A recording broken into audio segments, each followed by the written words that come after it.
Saludos familia, muchas bendiciones. ¿Cómo está esa banda sumillosa? Chicos, bueno, pues muy contentos de estar otra vez con nuestros corazones dispuestos alrededor de la preciosa palabra de Dios. A eso yo creo que Jesús y la Biblia se refiere con estar reunidos en su nombre. Y bueno, pues, sin más preámbulo, abramos nuestras Biblias en el capítulo 10 del libro de Mateo, comenzando en el versículo 16. Mateo 10, comenzando en el versículo 16. He aquí yo les envío como ovejas en medio de lobos. Sean pues prudentes como serpientes y sencillos como palomas. ¿Me acompañan a una palabra de oración? Señor precioso y hermoso, gracias por esta hermosa oportunidad en la que tú ya has preparado, dispuesto nuestros corazones para recibir con mansedumbre tu palabra, esa que nos dio vida, Señor, esa que nos limpia día a día, Señor, y que produce en nosotros cada día más y más el carácter de tu Hijo Jesucristo. Señor, abre nuestros ojos para que veamos en ella las maravillas de tu ley y contemplando en ella, Señor, tu gloria, como en un espejo, sigamos siendo transformados a tu imagen, como por tu Espíritu, para alcanzar aquello por lo cual, Señor, tú nos has alcanzado en Cristo. Oramos esto y más, los semillosos, quienes decimos unánimes, así sea. Amén y amén. Esta semana, en nuestra conversación en células, la primera parte, la parte esta de observación, estas preguntas que nos ayudan a observar mejor el texto desde el particular ángulo de cada uno de nosotros, aprendiendo unos de otros. La pregunta era, ¿cuáles son las cosas que Jesús estableció antes de enviar a los 12?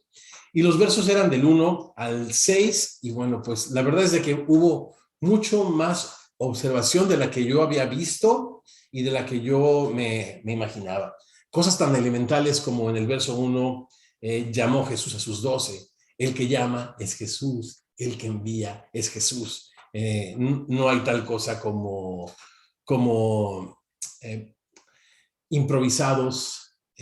Otra vez este término taurino se me va, espontáneos, ¿no? Cosas tan elementales como esas, cosas como Jesús nunca va a enviar a alguien sin darle las herramientas y prepararlos para la tarea, cuando se refiere a autoridad o cuando se refiere a ir a las ovejas perdidas de la casa de Israel, más que exclusividad, habla de un orden, de establecer prioridades, si bien siempre los gentiles y todas las naciones estuvimos contempladas en su corazón. Pero una que me llamó a mí mucho la atención es esta de primero se es discípulo y después se es apóstol, ya que en este capítulo es por primera y única vez que Mateo usa el término apóstol, que es enviado. Y ya platicábamos largo y tendido la semana pasada acerca de este término y su uso en el Nuevo Testamento. Pueden, si no tienen y si no la escucharon, pueden tener la enseñanza y estudiar junto con nosotros allí en el app, en la enseñanza correspondiente al capítulo 10, versos del 1 al 15.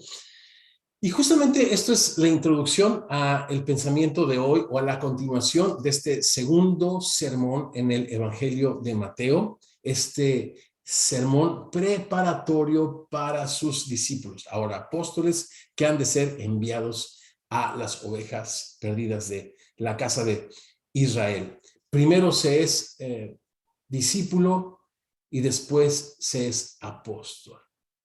En esta porción del versículo 16 al versículo 24 vamos a ver lo importante de esta verdad. Es imposible llevar a cabo la tarea en las circunstancias en las que Jesús advierte a sus discípulos que nos encontraríamos mientras extendemos el reino de Dios, predicando, dando a conocer el Evangelio con nuestras obras, versos 7 y 8, sin ser discípulo. Es imposible. Y este es el corazón de nuestra reflexión en esta ocasión. Así que el título de estos versos 16 al 23, yo le he puesto simplemente así somos los discípulos. En primer lugar, versos 16 al 18, perseguidos. En segundo lugar, testigos, 19 al 20. En tercer lugar, aborrecidos.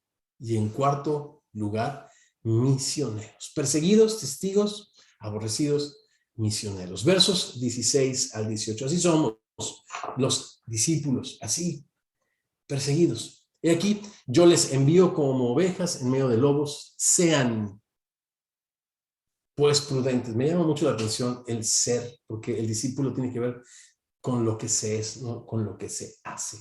Cristo, nuestra esperanza, manifestando su vida en y a través de nosotros, en el extendimiento de su reino. Sean pues prudentes como serpientes y sencillos como palomas. Jesús, nuestro verso de memorización en células esta semana, al ver las multitudes, hasta acá los escucho, a ver. Tuvo compasión de ellas porque estaban desamparadas y dispersas como ovejas. Exacto, ovejas que no tienen pastor. Aquel que ve las multitudes como ovejas con compasión, ahora describe también a sus propios discípulos como ovejas, que somos enviados en medio de lobos tan vulnerables e indefensos como aquellas ovejas a las que estos discípulos, apóstoles, nosotros, sus discípulos, somos enviados a ayudar. Aquellos ovejas en el corazón de Dios, los enviados de Jesús, también ovejas, tan vulnerables como aquellos a los que somos llamados a alcanzar y a ayudar. Y nos viene con una primera advertencia. Estos discípulos enviados por Jesús, ovejas por las que el buen pastor ha dado su vida. Jesús les ha dado autoridad para echar fuera demonios, sanar toda enfermedad, toda dolencia, pero jamás se nos promete, y a estos apóstoles jamás se les promete que no serían lastimados o aún destruidos por los lobos que buscarían silenciarlos. Esta no es una promesa que Jesús les hace. Por tal razón, estas ovejas, en medio de lobos, necesitan aprender a conducirse con toda prudencia y con toda pureza. Estas ovejas, sencillas por naturaleza, son carentes de malicia, revancha u odio en el corazón, habiéndose humillado primeramente ante Jesús en una completa bancarrota espiritual, llorando el llanto más amargo y pidiendo a Dios un cambio de corazón, de rumbo, un cambio de propósito en la vida. Estas ovejas mansas y bienaventuradas han aprendido a reconocer a Dios en medio de las circunstancias más difíciles, sin tratar de defenderse de ninguna de ellas. Antes bien, buscando toda oportunidad para glorificar a su Dios en medio de esta tierra que por heredad han recibido, el lugar donde convergen, donde conviven la presencia de Dios y su consuelo con el quebranto y la necesidad humana, la tierra por heredad. Estas ovejas han dejado de resistir o entrar en pleito con el que es malo. Han aprendido a poner la otra mejilla, así como ir la segunda milla. No la milla de la obligación, sino la milla del sacrificio, la milla del amor. No solo han aprendido a perdonar a los que les ofenden, sino también han decidido amarles como a sí mismo, amar a sus enemigos. Estas ovejas, sin perder pues su sencillez e inocencia, también han de aprender a ser prudentes y sabias, como aquellas serpientes que pasan desapercibidas, inadvertidas ante el peligro, o que permanecen inmóviles hasta que sea el tiempo de su aparición. La sencillez, pureza e inocencia de la paloma, así como la prudencia y sabiduría de la serpiente, han de funcionar una al lado de la otra para el buen éxito del ministerio. Prudencia sin sencillez puede fácilmente convertirse en manipulación. Sencillez sin sabiduría no es nada más que necedad, lo absurdo de lo absurdo. Sean sencillos y prudentes, santos y sabios, vulnerables, pero no expuestos. Verso 17. Y cuídense y guárdense de los hombres, porque les entregarán a los concilios. En sus sinagogas les azotarán, y ante los gobernadores y reyes serán llevados por causa de mí para testimonio a ellos. Siempre gracia en medio de la crisis, para testimonio de los malvados y también para testimonio de los gentiles. Cuando leo esta parte, me imagino los escenarios diversos, concilios religiosos, gobiernos, ámbito civil, ámbito gubernamental, político. Me encanta escuchar a Jesús soñar con el alcance y soñar con la influencia y el poder del evangelio. Este poder que habría de transformar al mundo. No solo en el ámbito religioso, sino también en el político, en el civil. Allí serían los discípulos confrontados o confrontando la urgencia de todos alinearse al reino de Dios que se acercaba en la persona de Jesús. Cosa que generaría toda clase de reacciones. La más natural, ¿cuál sería en estos diferentes ambientes?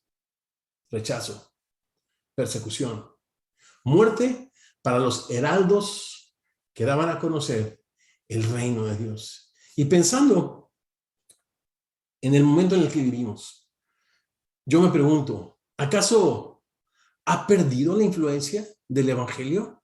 ¿Ya no está haciendo resonar y reaccionar estos diferentes ámbitos religiosos, políticos, civiles? ¿Sigue generando esta clase de reacción?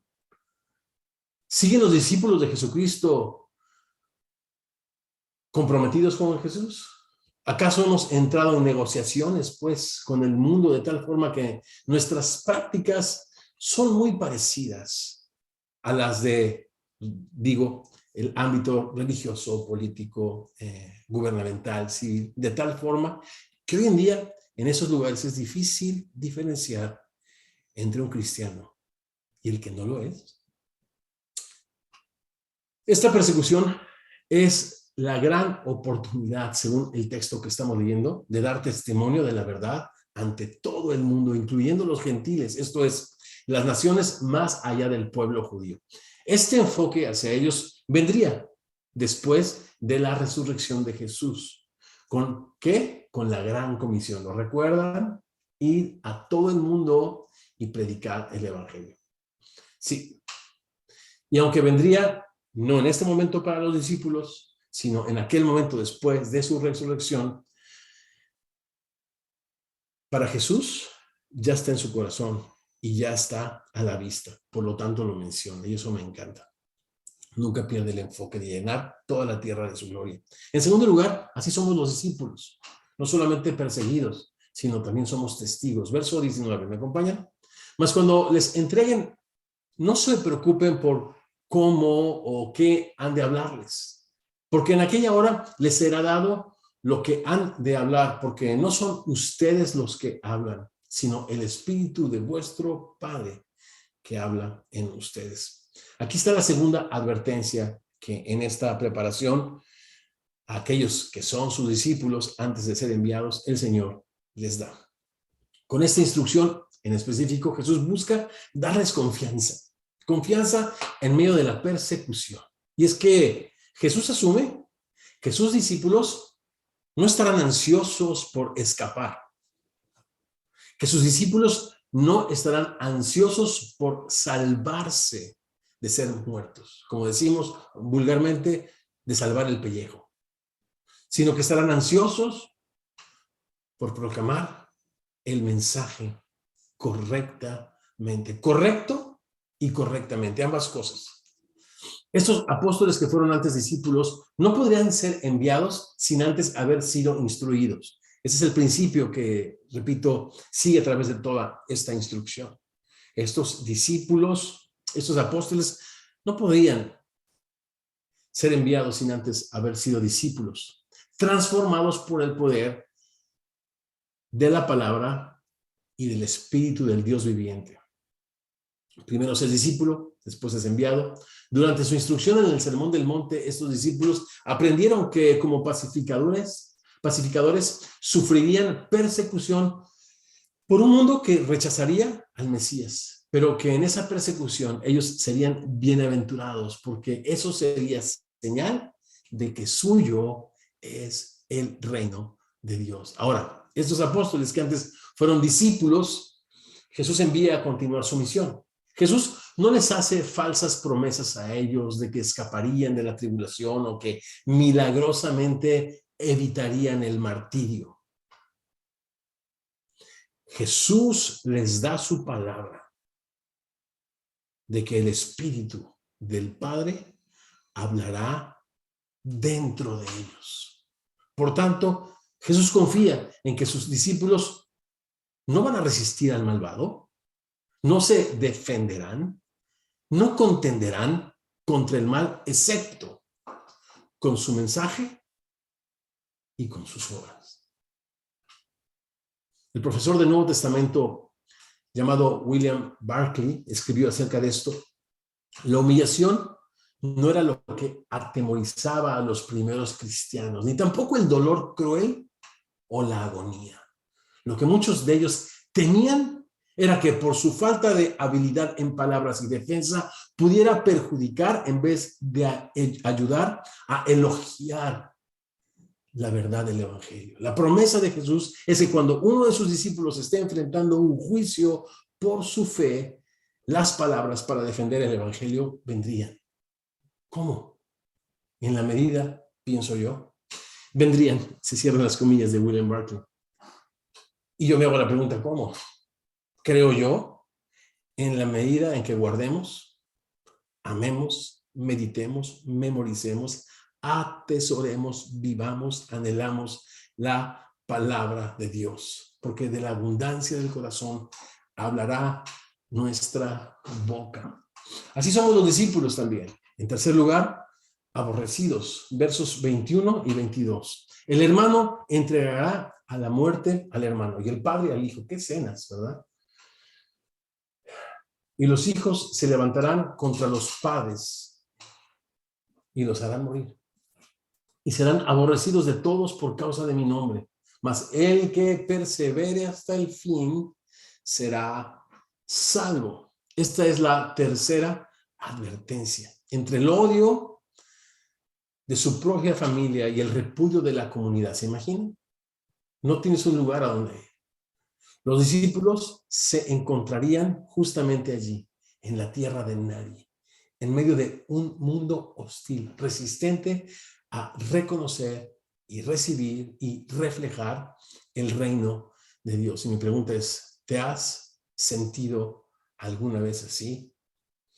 La respuesta de Pedro sería, alégrate porque el glorioso Espíritu de Dios reposa sobre ti. Es muy cierto y lamentable que muchos cristianos, por su incongruencia o por su falta de una profesión de fe sincera, han sido aborrecidos con muy justa razón. Pero ninguno que ame a Jesucristo, guarde su palabra y se mantenga fiel a Él, será jamás aborrecido con justa razón. ¿Eres de los cristianos que les dan a los incrédulos razón para aborrecerles? ¿O eres de los discípulos que son aborrecidos solo por amar la luz y exponer las tinieblas que hay en el mundo? Expongamos, sí, las tinieblas, pero no con juicio, sino con el evangelio de la gracia de Dios. Escuchemos cómo lo hacía Jesús. De cierto les digo, el que oye mi palabra y crea al que me envió tiene vida eterna y no vendrá a condenación, mas ha pasado de muerte a vida. Porque de tal manera amó Dios al mundo, que ha entregado a su Hijo unigénito para que todo aquel que en él cree no se pierda, mas tenga vida eterna. A esta clase de cristianos, esto es, a sus discípulos, Jesús nos asegura, el que persevere hasta el fin será salvo. ¿A qué tipo de salvación pudiera referirse este pasaje? ¿Acaso el hombre puede hacer algo para salvarse? Las obras y los méritos humanos están en juego a la hora de recibir la salvación divina. La Biblia es muy clara al atribuir a la gracia de Dios completamente la redención del hombre. El creyente es salvo por la gracia de Dios y solo por la gracia de Dios a través de la fe, que también es un regalo de Dios, según nos lo enseña la Biblia en la carta de Pablo a los Efesios en el capítulo 2, versos 8 y 9.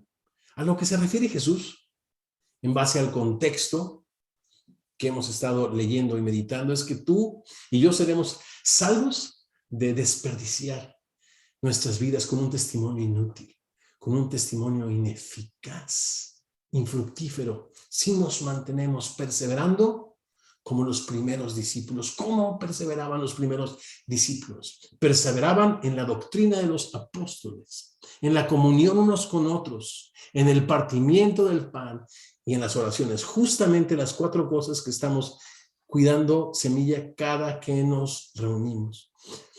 Y dice Hechos 2, 42 al 47, que sobrevino temor a toda persona. Muchas maravillas y señales eran hechas por los apóstoles como resultado de su perseverancia. Y la gracia de Dios en ellos, por supuesto. Todos los que habían creído estaban juntos, tenían en común todas las cosas, vendían sus propiedades, sus bienes, las repartían según la necesidad de cada uno, perseverando unánimes cada día en el templo y partiendo el pan. ¿Dónde? En las casas. Semilla en casa, comían juntos con alegría y sencillez de corazón, como intentamos reimaginar las reuniones cristianas, que han perdido su foco, su atención, su esencia en la persona y en la enseñanza de Jesucristo, y nos han distraído hacia tantas cosas. Queremos retomar. Por eso la enseñanza sistemática de la palabra de Dios, el partimiento del pan, la comunión unos con otros y las oraciones necesitan ser el centro de la actividad de la iglesia de Cristo otra vez. Verso 47 de Hechos 42, 2, perdonen, dice: ellos alababan a Dios y tenían favor con todo el pueblo, y el Señor añadía cada día a la iglesia los que habían de ser salvos. Cuando Jesús regrese, pues, con gran poder y gloria, vindicará, honrará, reconocerá el trabajo y la vida de aquellos que la dieron por el evangelio. Este texto nos dice que el regreso de Jesús está cerca. Y al final, los cristianos, los discípulos de Jesús que somos enviados, pues así somos. ¿Cómo? Misioneros en constante movimiento. Verso 23. Cuando les persiguen en esta ciudad, huyan a la otra, porque de cierto les digo que no acabarán de recorrer todas las ciudades de Israel antes que venga el Hijo del Hombre. A este verso se le han adherido muchísimas interpretaciones teológicas. El lunes con moderadores estaremos platicando quiénes son los moderadores, aquellos que tenemos el privilegio de reflexionar juntos y preparar el alimento para que en células lo compartamos, lo reflexionemos juntos y juntos, como la iglesia de Jesucristo, lo vivamos y proclamemos el evangelio del reino de Dios. El lunes estaremos platicando de todos estos ángulos teológicos que pensé que no era necesariamente oportuno traerlos acá. Pero hay algo interesante en este verso, lo vuelvo a leer. Cuando les persigan en esta ciudad, huyan a la otra, porque de cierto les digo que no acabarán de recorrer todas las ciudades de Israel antes que venga el Hijo del Hombre. Jesús no les hace un llamado al heroísmo. ¿Se fijan? Huyan. ¿A qué héroe le vas a decir que huyan? Y constantemente, muchas veces la Biblia nos habla en esta prudencia a la que Jesús nos invita a huir, ¿no? Huyan. Sino Jesús nos invita a mantenernos en constante movimiento.